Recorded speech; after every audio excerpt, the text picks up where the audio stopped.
A lot of new evidence handed into the inquiry on its final day of hearings, but we're not going to get to see it. What's happening? Tell us the story.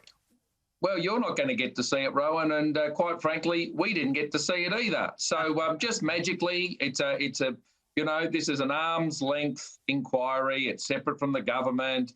It's cost millions of dollars. It's just what the Victorian people need, and just magically, all this extra evidence gets dumped just after the Premier finishes giving his evidence to the parliamentary inquiry, which means we have no capacity to further quiz him on it, to ask him about it, to set it context. And as many of your listeners and watchers will know, Rowan, for months now this inquiry has been going on, and for months the Premier of Victoria has been absolutely incapable of talking to Victorians and telling us what happened. And as I said to him today, look, Premier, there were 8 of you in the Cabinet, just 8 of you, not 100 or 50, and only in the last few months. Why can't you or any of the 8 remember who organised what, who paid for what and did what? And he just refuses to answer. And now we won't know till just before Christmas. Yeah, when, of course, nobody's paying any attention because they've got better things to do.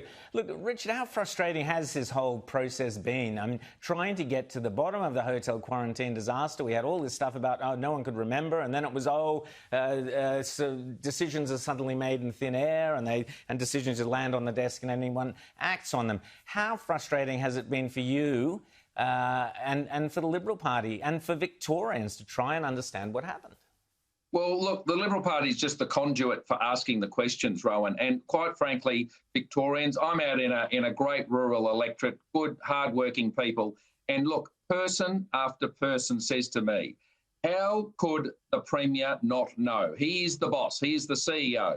And I put to the Premier today, Rowan, I said, if any private company or government agency or hospital did actions, caused things to occur where 800 people lost their lives, do you as Premier, would you be happy to accept the fact that the person, the CEO, the board of 8 people had no idea who did what, who organised what, and who was responsible? It's untenable. Our manslaughter laws here in Victoria, our responsibilities by corporations to the stock exchange and others, you cannot have such a cataclysmic failure in process and operation, and the CEO, the Premier of Victoria, to week after week, month after month, tell Victorians he didn't know and doesn't know and can't remember. It's just not good enough, Rowan. And, to think that this has all been manufactured now to all fall to 2 days before Christmas, we have to wait for Santa to bring the result. And quite frankly, I think the results from this inquiry may well be as fantastical as the Santa concept. Yeah, does Dan Andrews really exist? Dear Virginia, it sounds like there's something there.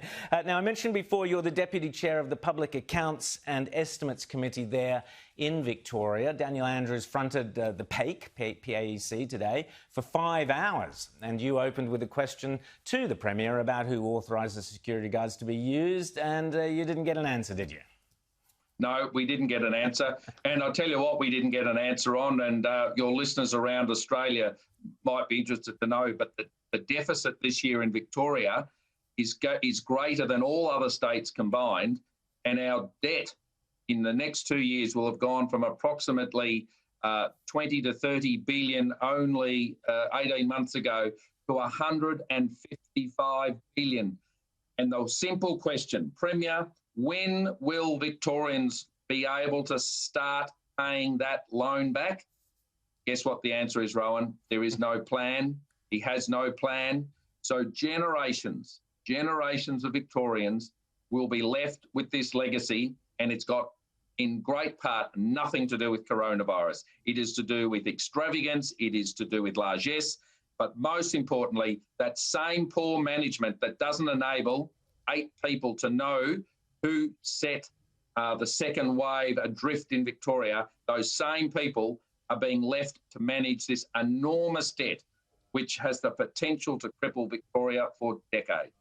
Well, it certainly does, Richard, and I was fairly astonished the other evening on Sky when the Deputy Mayor, the new Deputy Mayor of Melbourne, my old sparring partner Nicholas Rees, was declaring that money is basically free now. He meant that borrowing money with low interest rates means you can borrow as much as you want, but you've still got $150 billion to repay. It doesn't matter how low the interest rates are, and this is going to cripple, as you say, jobs for Victorians, the future prospects of kids growing up in Victoria. The jobs won't be there. They'll be burdened with $150 billion worth of debt. Richard, it is just staggering, and there seems to be no realisation about this. But I want to ask you also about the Independent Broad-Based Anti-Corruption Commission, IBAC, all these acronyms we're dealing with.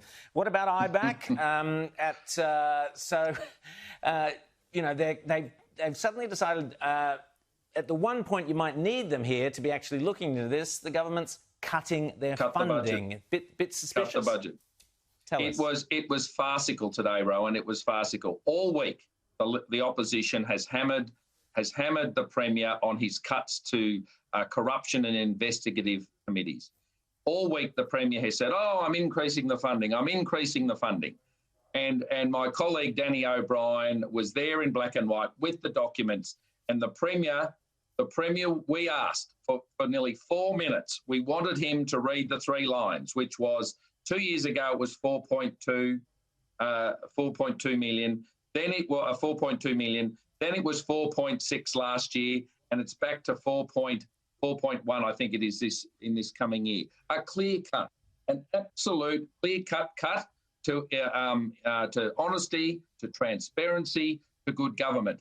And the Premier will not admit it. This Premier refuses to take a backward step. It's just like he will not admit failure when it comes to his crisis cabinet managing coronavirus and an outbreak. He only ever wants to compare Victoria's outputs with Europe, which is just not even comparing apples with apples. He refuses to look at New South Wales and South Australia, who only in recent weeks we have seen how quickly and competently those other states have brought their outbreaks under control. And yet here in Victoria, the Premier is cutting funds when there's, I think, 2 or 3 active investigations against the Labor Party, and he's cut the funds. And that is a clear modus operandi of this Premier. He bullies and threatens government agencies that dare to question or hold his government to account.